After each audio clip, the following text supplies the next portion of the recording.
안녕하세요. 안녕하세요. 안녕하십니까. 태풍 때문에. 그러게 말해요. 네. 지금 이제 부산에 상륙했다 그러는데 참 별일이 없었으면 좋을 것 계속 같습니다. 우리 교장 선생님 열받아 있으신데 오늘도 열받는 거예요. 아 이제 태풍 근데 저는 그 태풍 올 때마다 이게 하루 이틀이 아니잖아요, 그죠? 네. 그 오랜 역사 속에서 이 서울이라는 위치를 정한 게 참 대단하구나 그렇게 생각을 해요. 그렇죠. 한라의 네. 힘이죠. 어쨌든 우리 우리 여행 업계가 태풍을 맞고 있습니다. 아 그렇게 또 표현하시는군요. 예, 그리고 지금 그거 조커였어요. 그러니까 탑항공은 태풍에 쓰러지다. 그렇죠. 이렇게 예. 되는 건가? 참 심각한 안타까운 일이죠. 일입니다. 네. 우리가 계속 경고 사격을 지금 몇 주째 합니까? 거의 한 2달 가까이 하는 것 예, 같아요. 경고 사격을 하는데 이 여진이 계속되는데 받아들이지 않으니까 안타깝지만 뭐 이 정도 일에서 좀 끝났으면 좋을 것 같은데 사실 탑항공 같은 경우는 30년이 넘었거든요. 36년. 자, 그러고 이제 타이틀 이렇게 잡아주셨네요. 탑항공 결국 역사 속으로. 예, 이제 10월 1일부로 폐업 신고를 했죠. 네. 폐업 신고를 해서 기존에 이제 탑항공에서 직접 발권한 고객들은 그 뭐 큰 피해는 없을 겁니다. 네. 문제는 이제 고객들이 환불을 하거나 어떤 변경을 할 때는 이제 항공대수편 연락해서 변경하면 되고 이제 환불이 안 되고 그럴 때는 이제 지금 보증보험 들어오는 게 한 10억쯤 되니까 네. 어디에다 연락하면 되죠? 그러니까 카타 내에 있는 거죠. 네. 그 저기 여행업 보증보험 공제조합. 한국 여행 공제조합. 예. 그쪽에 연락해서 이제 받으면 되는데 아마 시간은 조금 걸릴 거예요. 이게 이제 전체적으로 금액이 이제 확정되고 그 다음에 이제 진행될 거니까 시간은 아마 한두 달 걸릴 겁니다. 근데 일반인들이 좀 모르는 게 있습니다. 네. 탑항공하고 하나나 모두투어랑 어떻게 다르죠? 하나나 모두 투어는 이제 그 소위 얘기하는 항공권 비행기 표 홀셀러도 하지만 네. 자기네 패키지 진행도 하고 음. 그런데 이제 탑항공 같은 경우는 사실 이제 항공권 위주로만 했었죠.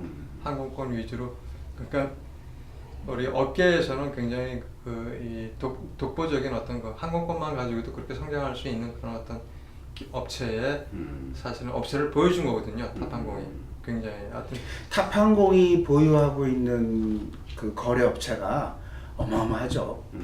그 탑항공 그러면 뭐 사실은 뭐 지금 패키지를 하는 업체들은 신생 업체잖아요. 잘 알지 못하는 사람도 많지만 이 비즈니스 하는 그 기업체라든가 네. 항공사라든가 이런 데는 탑항공을 모르는 사람이 아마 없었을 거예요. 엄청난 고객을 가지고 있죠. 한때는 여행업계에서 삼성이라고 생각하면 됩니다. 오늘 신문에도 나왔지만 삼성이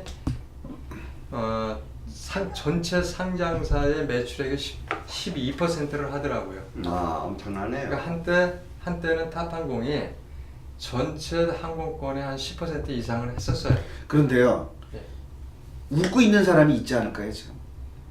웃을 사람은 없다고 봐요. 저는 이게 미소를 짓고 있는 사람. 네, 지금 이게 사실은 탑항공 하나 업체의 어떤 그 폐업에 관련된 문제가 아니라 여행업 전체에 미칠 수 있는 그런 뜻이 영향을 아니고 대표를 잘 좀 못 알아듣- 것을 네, 조크 해보세요.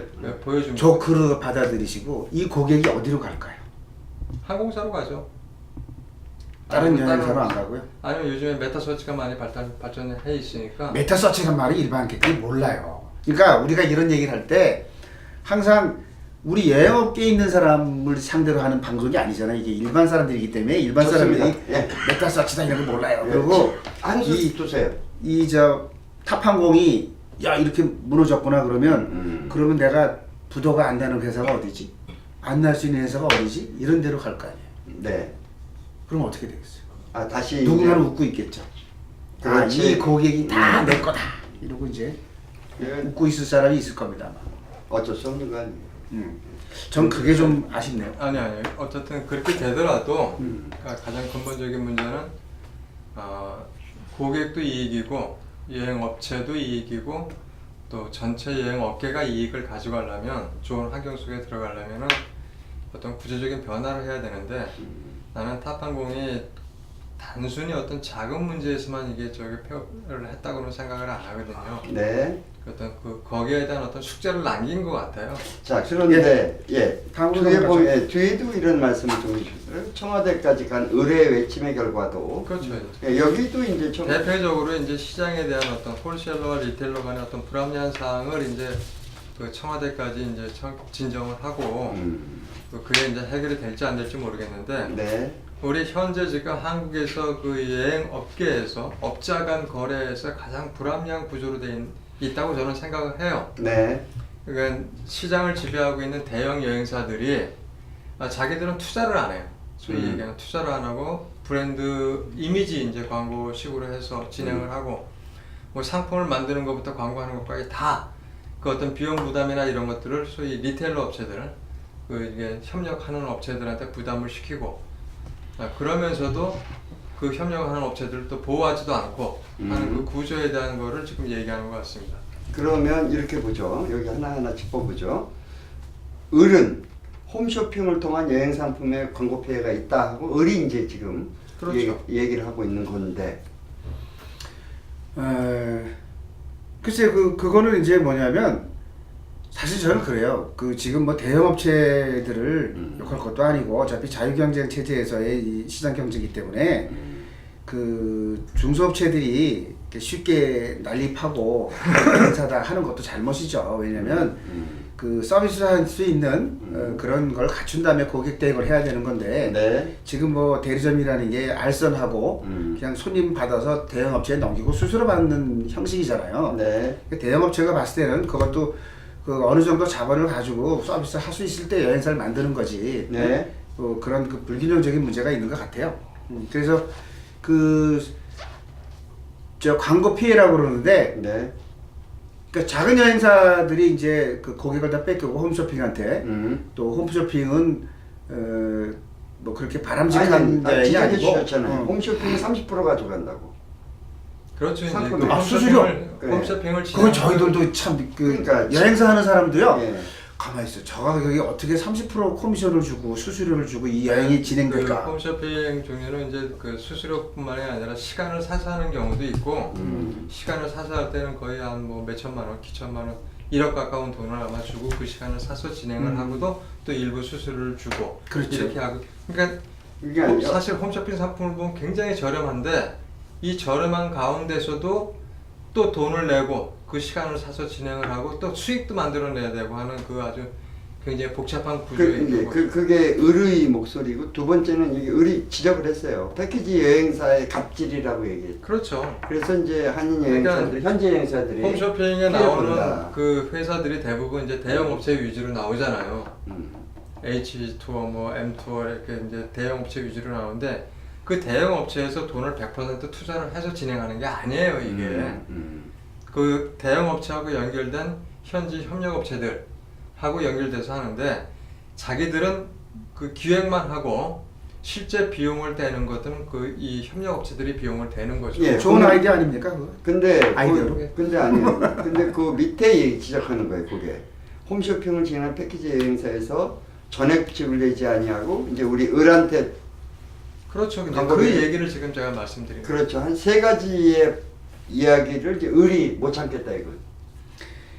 그렇죠. 이제 이런 애초에 발생이 되지 않았어야 되는 상황인데 이런 것 또한 을도 또 약간의 책임이 있어요.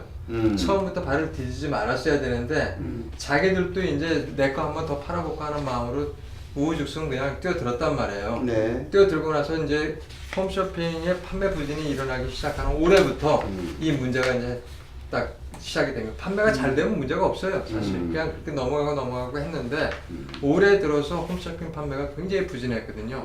이렇게 이제 판매가 부진하니까 경비는 이미 들어갈 만큼 들어갔는데 나오는 게 없지 않습니까? 그 나오는 게 없는 거에 대한 그 갑이 일부 보전을 한다든가 책임을 져줘야 된다든가 왜? 공동이기 때문에 갑의 브랜드를 달고 나갔잖아요, 상품이. 그래서 자, 하여튼 저는 그걸 안 요번에 한다는 이 건에 대해서는요, 이 청와대에 이제 청원이 들어갔다 그러는데 제가 제일 주목하고 싶은 거는 자, 청와대에 이런 청원이 들어가면 결과가 어떻게 되는 거냐? 여기 보니까 청와대 국민소통광장에 이게 게시되면요, 30일 동안 20만 명 이상의 국민들이 추천할 경우 정부의 관계자 부처, 장관, 대통령, 수석, 비서관, 특별 보좌관들이 해당 내용에 대한 답변을 시작한다고 돼 있어요. 아, 그러니까 20만 명이 되려면은 20만 명이 돼야지 되는 거예요. 근무하는 사람들이 다 아마 거기에 대한 동의를 해줘야 될 겁니다. 네. 아니 소비자들이 어렵다는 예, 얘기죠. 들어가야 된다는 얘기네요. 예. 좋습니다. 소비자들은 여기 뭐 소비자들 입장에서는 여기 소비자들이 이걸 안 해요. 문제는 아니죠. 모르는 일이죠 이거는. 그렇죠. 자, 그러면 그렇게 해서 이제 한 번 더 또 진행할까요? 혼행객 여행 패턴 키워드? 그렇죠. 이제 요즘에 여행 트렌드가 네. 사실은 여행 트렌드라기보다는 어떤 삶의 트렌드죠. 그렇습니다. 20대, 30대들의 어떤 삶의 트렌드가 욜로, 예. 그다음에 소확행 예. 이쪽이 아니겠습니까? 예. 소확행이 뭐예요? 그러니까 소소한 일에서 확실한 행복을 느낀다 하는 그 얘기죠. 모르고 계셨어요? 작은 일에서 확실한 행복을 느낀다. 예. 소확행. 별 소확행 이런 거기 말도 안 되는 때문에 소리들을 많이 만들어내. 기존에 이제 우리 소위 얘기하는 꼰대 세대라고 얘기하는 기성세대들이 살아온 삶의 방식하고는 많이 틀리게 자기의 행복을 위해서 살아가는 사람들이거든요. 네. 이제 그런 사람들이 여행을 갈 때도 자기한테 주는 선물이죠. 그러니까 여행을 갈 때도 혼자서 여행을 가고 이런 어떤 여행객이 늘어난다는 지금 어떤 패턴을 그 어떤 여행의 트렌드가 네. 여행 시장의 트렌드가 바뀌는 어떤 거를 지금 얘기한 겁니다. 어떻든 근본적으로 소비자의 패턴이 바뀌고 있네요. 근데 저는 여기서 이제 좀 정리해서 네. 좀 말씀드릴게요. 여기 지금 보면요, 그 여행을 가는 사람의 패턴이 자유롭게 간다. 또 그다음에 계획적으로 간다. 네. 여기서 패턴 그 갈림이 자유롭게 간다가 60%고요. 네. 계획적으로 간다는 40%밖에 없어요. 그렇습니다. 네. 그러니까 이미 이 자유롭게 간다는 60%는 여행사하고는 관계가 없는 사람들입니다. 이미 그 비행기표와 호텔로 자유롭게 떠난다. 근데 여기서 또 재미있는 게 뭐냐면요, 계획적으로 간다 하고 즉흥적으로 간다 하고가 또 40대 60이에요. 그렇습니다. 그러니까 계획적으로 뭐 여행 계획을 잡고 뭐 우리는 뭘 볼 거냐, 어디를 갈 거냐, 요번에 네, 가는 네. 목적이 뭐냐, 이렇게 복잡한 얘기하면 사람들이 싫어해요. 그렇습니다. 그냥 즉흥적으로 가서 네. 나 가서 그냥 부닥쳐 보겠다는 패턴이거든요. 네. 이게 아마 우리 현재 우리나라의 그 30, 40대들이 당면하고 있는 점진적인 문제가 아닌가 생각을 합니다. 저는 또 약간 생각이 틀린데요. 그 지금 말씀하신 60%의 그 자유여행객들이 여행사를 떠났다 그러는데 사실은 그 사람들이 여행사를 떠난 건 아니라고 생각을 해요. 그러니까 그 사람들이 조금이라도 여행사를 이용했을 때 편리하거나 금전적인 도움을 받을 수 있다면 왜 여행사를 떠나겠어요? 근데 문제는 현재 지금 여행업계의 구조가 그렇지 못하기 때문에 그 여행사가 아니라 자기가 그냥 결정해서 하는 거죠. 사실은 혼자 자유여행을 가는 사람들의 그 사람들의 얘기를 들어보면 자기의 생각만큼 자기가 행복감을 행복한가 어떤 만족감을 느끼지 못했거든요. 그렇습니다. 그런 경우가 많은데 그 만족감을 더 높여줄 수 있는 방법을 제시할 수 있는 게 여행사의 입장이라고 저는 생각을 합니다. 그러니까 단순하게. 근데 지금 강 대표님이 얘기하시는 그 수없이 강조를 해오시는데 지금 현재 그 홈페이지나 뭐 여행사에서 나오는 패키지라는 거 있잖아요. 예. 그러니까 이제 우리가 저는 가고 싶을 때 그걸 기성상품이라고 그랬어요. 네. 짜서 틀에 맞게끔 만들어 놓은 상품. 네. 예, 이것이 아니고 소비자들은 그게 아니라 좀 새로운 걸 원한다는 거죠. 그렇기 때문에 지금으로서는 이 패키지가 아니고 누구한테 뭐 물어볼 사람도 없으니까 그냥 자기가 즉흥 여행을 떠난다. 가서 부닥쳐 보자는 얘기고, 우리 강 대표님이 얘기하는 거는 그렇게 내가 뭔가 좀 다른 여행을 가고 싶을 때 여행사가 역할을 못 하고 있으니까 그걸 역할을 해줄 수 있는 사람이 과연 누구냐? 그게 우리나라에는 아직 도입이 되지 않았지만 이미 선진국에서는 트립 어드바이저라는 걸로 이미 제도화돼 있다는 거예요. 그렇습니다. 네. 그럼 그 트립 어드바이저, 그러니까 여행을 개인 상담을 해줄 수 있는 거죠. 그러니까 우리나라에 뭐 변리사나 변호사나 사법사나 이런 그 전문사들이 있듯이 네. 그런 여행 전문가, 우리도 사자 하나 붙여야 되는 거 아니에요? 여행 설계사, 뭐 여행 뭐 어쩌고저쩌고 이런 게 있어서 그것이 더 확대가 돼서 사람들이 누군가 자기 여행을 떠날 때는 만족도를 높여주는 개인 변호사처럼 변호사는 좀 이상하지만 하여튼 좀 상담할 수 있는 사람, 여행 그런- 전문 상담가죠. 그러니까. 여행 전문 상담가, 이거를 지금 항상 우리 당 대표님이 얘기하고 있어요. 그러니까- 우리의 갈 길은 바로 이거다. 그렇죠. 그러니까 제가 두 가지 반론이 제안하자면 서울을 보더라도 이제 제가 지금 공부하고 있는 계산대지 모른단 말이에요. 아, 예, 계산대지를 맞아요. 알아야 이게 서울 온 여행의 질을 높일 수 있는 거고. 두 번째는 규모의 미학인데 그래도 한 20-30명 있어야 럭셔리하게 리무진도 빌릴 수 있고 또 중요한 문화유산의 VIP 대접을 받을 수 있다면 혼자는 불가능하단 말이죠. 그랬을 때 규모의 미학이 꼭 필요해서 여행사도 돈을 벌고 손님도 여행도 돈을 버는 이 규모의 미학이 절묘한 거죠.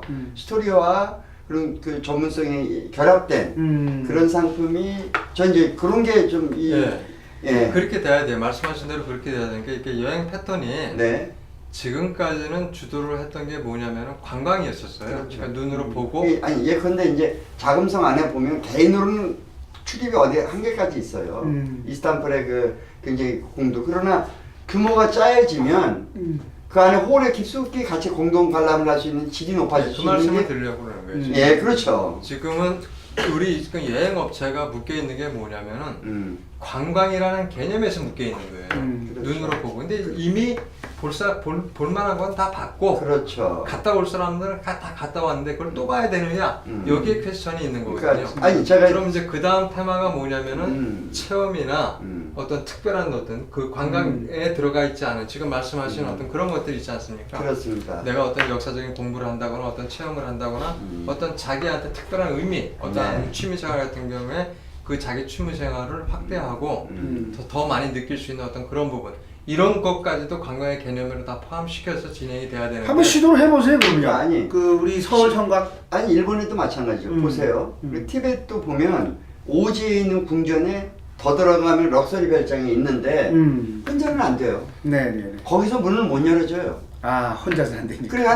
그렇다고 뭐 이렇게 패키지는 아니거든요. 그래서 팀을 짜면 10명이라도 되면 거기서 인바운드 그 사람들의 인건비라도 나오니까 지금 아마 그런 정말 특별하고도 그 가면 굉장한 거 아니에요. 예. 아니 저는 그러면 여기 뭐 이렇게 저희가 여러 가지 제안도 하고 아이디어도 말씀드리고 뭐 이렇게 하는데 그 서울 여행이 한성 여행이 지금까지는 5대 경복 5대 궁전으로 돼 있었다 그러면 이제는 그 서울을 둘러싸고 있는 우리 박동현 위원장님이 콘텐츠 개발을 해놓으신 그 인왕산과 삼천과 유계 성균관과 그다음에 뚝섬에 있는 그 수상벽당, 그다음에 목멱산 이렇게 5가지를 테마로 한 여행을 뭐 시도를 한번 해보시죠. 그렇죠. 첫 번째 이게 국내 목멱에서. 청소년부터 다 가능. 국내 서울 사람들도 가능한 거예요. 굉장히 시급한 문제입니다. 그 컨텐츠를 만들어내고 진행한다는 게 시급한 문제인데 제목을 뭐라고 하면 좋을까요? 서울 성각 아니 지금 여행? 뭐 조선의 아침이니 용의 눈물이니 그런 게 있지 않습니까? 아 조선의 아침 신화를 찾는 사람들. 신화를 찾는 사람들 예. 신화를 찾는 있지 사람들 않습니까? 굉장히 좋습니다. 그것만으로도 충분히 어플이 될 수 있다고 자 생각하고 오늘 그 태풍도 막 몰아쳤는데 탑항공이 쓰러지고 자 마무리 한 말씀 해주시죠. 예. 사실은 제가 먼저 말씀드릴게요. 예 말씀하세요. 탑항공부터 지금 뭐 청와대 청원 문제, 그다음 혼행조 이게 다 다른 저기 주제가 아니라 하나로 묶여 있는 주제예요. 그러니까 이제 하나로 묶여 있는데 그 묶여 있는 거를 두 가지로 나눠서 얘기하자면 한 가지는 업자 간의 구조, 업자 간의 거래 구조가 잘못되어 있다. 이 얘기고 또 하나는 변경 내용이에요. 우리가 그러면은 지금 하나의 어떤 관광이라는 패턴 내에서만 움직이고 있지만 이거를 새로운 어떤 그 트렌드를 만들어 가려면은 어떤 여기에 대한 교육기관이나 어떤 그 여행 학교나 우리가 지금 진행하고 있는 그런 것들이 좀 활성화되어야 된다라는 걸 좀 말씀드리고 싶습니다. 네, 한 발짝 더 나가시죠. 자 저는 이제 그 항상 저희가 방송에서도 말씀드리고 있지만 이제 뭔가 하나가 좀 태동된 것 같습니다. 신화를 찾는 사람들 저희가 신화를 찾는 사람들을 한번 실제로 시험해보는 그런 단계를 저희가 좀 진입을 했으면 하는 그런 바람입니다. 네. 지난주에 왜 그 저기 서 대표님이 말씀하신 서울시 관광진흥기금 거기에 500억. 네, 500억. 거기에 지금 그 어떤 그 스타트업 기업으로 그 참가도 저는 충분할 거라고 네, 이 생각합니다. 정도로 오늘 예, 감사합니다. 예, 감사합니다. 고맙습니다.